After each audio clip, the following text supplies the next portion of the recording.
시편 64편 1절부터 10절까지 한 절씩 교독하겠습니다. 하나님이여, 내가 근심하는 소리를 들으시고 원수의 두려움에서 나의 생명을 보존하소서. 주는 악을 꾀하는 자들의 음모에서 나를 숨겨주시고 악을 행하는 자들의 소동에서 나를 감추어 주소서.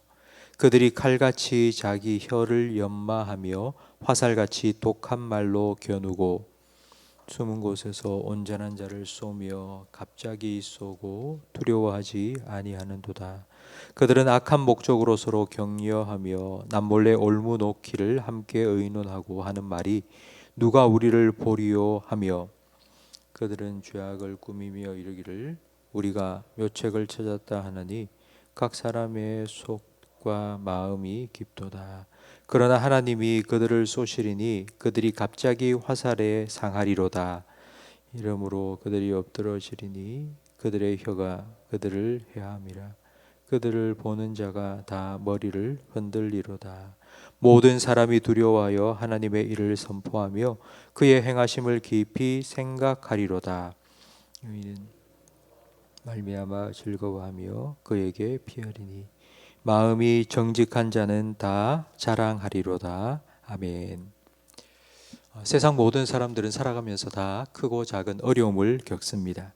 아무 문제 없는 곳은 이 세상에 공동묘지 한 곳밖에 없습니다. 인생사의 제일 어려운 문제는 바로 인간 관계 때문에 생기는 문제입니다. 물론 건강이나 경제적인 문제도 힘들지만 배치장도 맞들면 낫다는 속담처럼 누가 옆에 있어주고 위로해주고 격려해준다면 그 힘든 과정도 잘 통과할 수 있습니다. 하지만 관계 문제는 정말 힘듭니다. 몸이 아프면 힘들지만 혼자 끙끙 앓으며 참고 견디면 됩니다. 돈이 쪼들리면 적게 쓰고 더 많이 일하면 됩니다. 그러나 이 관계의 문제는 내가 아무리 나 혼자 풀려고 애쓰고 힘써도 풀 수가 없습니다. 그건 관계의 문제이기 때문입니다. 오늘 시편 64편의 다윗도 이런 관계 문제로 힘들어하고 있습니다. 1절 말씀에 하나님이여, 내가 근심하는 소리를 들으시고 원수의 두려움에서 나의 생명을 보존해 달라고 기도합니다. 지금 다윗은 죽을 것 같이 힘들어합니다.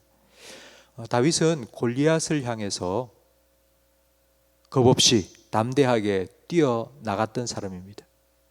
전쟁도 두려워하지 않았던 다윗이 지금 나 너무 근심됩니다, 나 두렵습니다, 나 죽겠습니다 라고 말하는 이유가 바로 이 인간관계의 문제 때문입니다. 무엇이 이렇게 다윗을 힘들고 어렵고 두렵게 만들었습니까? 3절 말씀에 보면 그들이 칼같이 자기의 혀를 연마하며 화살같이 독한 말로 겨누고 숨은 곳에서 온전한 자를 쏘며 갑자기 쏘고 두려워하지 않는다고 말합니다. 칼과 활처럼 독한 말을 자기를 향해서 지금 쏟아놓고 있는 사람들이 있습니다. 여러분, 칼과 활은 무기입니다. 전쟁 때 사용하는 무기인데 칼은 가까이 있는 사람을 해할 때에 쓰는 무기이고, 활은 멀리서도 사람을 해할 수 있는 무기입니다. 같이 있을 때에 다윗의 마음을 정말 아프게 만드는, 심장을 도려내는 듯한 그런 칼 같은 말을 내뱉고, 도저히 안 되겠다 싶어서 그들을 떠나 멀리 있어도 그들이 화살처럼 하지도 않는 말 지어내서 험담하고 중상모략하고 그런 말들을 다윗을 향해 쏟아내고 있었던 것입니다. 5절 말씀에 보니 그들은 악한 목적으로 서로 격려하며 남몰래 올무놓기를 함께 의논하고 하는 말이 누가 우리를 보리요 하고 있습니다. 이렇게 말로 다윗을 공격하고 있는 사람이 한두 사람이 아닙니다. 여러 사람이 서로 쿵짝쿵짝 그렇게 격려하면서 악한 계획을 세우고, 그리고 한 사람을 집중해서 공격하고 있습니다. 요즘 말로 하자면 지금 다윗은 왕따를 당하고 있는 것입니다. 여러분, 이 문제를 어떻게 해결할 수 있을까요? 사람들이 내가 하지도 않은 말 막 하고 있고요. 나에게 상처 주는 말을 그냥 막 하고 있습니다. 여러분, 그런 문제를 여러분이라면 어떻게 해결하겠습니까? 다윗은 이 문제를 하나님께 가지고 나아갔습니다. 그리고 하나님께 기도합니다. 우리가 사람을 붙잡고 또 내 편 만들어서 나 도와달라고 붙잡고 그 사람에게 하소연하면 잠깐 풀릴 수 있습니다만은, 그러나 자기가 한 그 말이 돌고 돌아서 결국은 자기 뒤통수를 칩니다. 그렇기 때문에 우리는 하나님께 토해 놓아야 됩니다. 특별히 인간관계에 생기는 문제는 정말 하나님께 토해 놓고 쏟아 놓아야 합니다. 그러면 하나님께서 그 문제를 해결해 주시는데, 7절 말씀에 그러나 하나님이 그들을 쏘시리니 그들이 갑자기 화살에 상하리로다. 하나님께서 갚아 주시겠다고 말씀하십니다. 8절에 이러므로 그들이 엎드러지리니 그들의 혀가 그들을 해함이라. 그 사람들이 한 말이 부메랑처럼 다시 그 사람에게로 돌아가서 자기를 해하게 만든다고 말씀하십니다.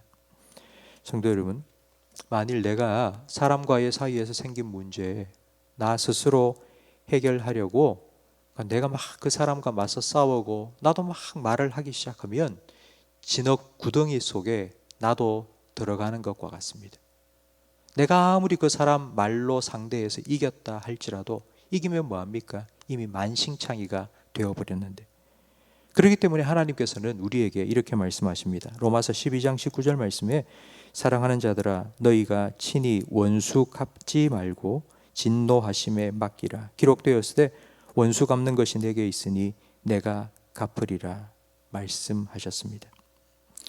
우리가 살아가면서 겪는 여러 가지 크고 작은 문제들이 있습니다. 그러나 그 문제 중에서 참 힘든 문제, 풀기 힘든 문제가 바로 인간관계의 문제입니다.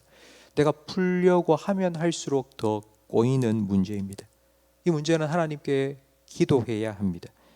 사람에게서 들은 말, 그걸 또 사람에게 말하기 시작하면 그 말이 눈덩이처럼 불어납니다. 정말 일파만파 문제가 더 커질 수밖에 없습니다. 그러니 사람이 아니라 하나님께 말해야 됩니다. 하나님께 쏟아 놓아야 됩니다. 하나님께 토해 놓아야 합니다. 그리고 하나님께 맡기십시오. 10절 말씀에 하나님께서는 이 문제를 반드시 해결해 주시고 우리에게 즐거움을 회복시켜 주시며 우리가 자랑할 만한 간증거리를 허락하여 주실 것입니다. 성도 여러분, 혹시 여러분 중에 이런 관계의 문제 때문에 나도 내가 하지도 않은 말 때문에 다른 사람들이 막 하는 말 들으면서 마음 상하고 힘들어하는 분이 있다면 오늘 말씀을 꼭 기억하시고요.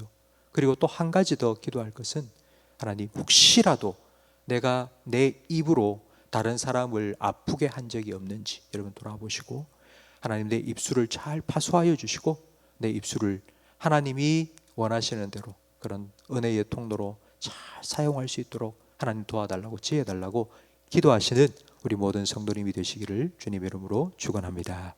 기도하겠습니다. 하나님 아버지, 감사합니다. 우리를 하나님 형상대로 창조하여 주시고 하나님을 찬양하며 사람들을 축복할 수 있도록 입술과 혀를 우리에게 허락하여 주심을 감사합니다. 하나님, 우리의 입술을 주님께서 지켜 주시옵소서. 하나님께서 우리에게 허락하신 말의 권세를 잘 활용할 수 있도록 지혜도 허락하여 주시옵소서. 하나님 주시는 지혜로 우리의 혀를 잘 사용하여서 우리의 가정과 그리고 우리 교회 가운데는 말로 상처를 주고받는 일들이 일어나지 아니하도록 주님께서 도와주시옵소서. 하나님, 우리의 입술을 하나님의 은혜의 통로로, 축복의 통로로 잘 활용하게 하셔서 우리 모임 가운데, 우리 가정 가운데, 우리 교회 가운데 함께 모일 때마다 감사와 찬양과 간증이 풍성이 넘쳐나는 은혜로운 공동체가 되게 해 주시옵소서. 예수님 이름으로 기도합니다. 아멘.